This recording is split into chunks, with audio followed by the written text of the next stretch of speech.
how to download Deezer app. So if you want to download Deezer app, then first of all, you can check your internet connection, and then you can simply go for your Play Store or your App Store. And now you can simply go for the upper side, which has that search bar, and then search for Deezer. And here you will have the Deezer music and podcast player. So if you want to download this application, then you can simply tap on install.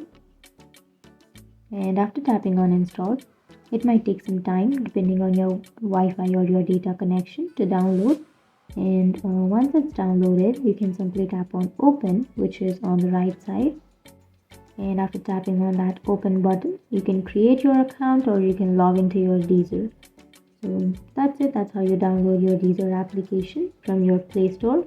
And if you have any questions, feel free to comment below. Thanks for watching.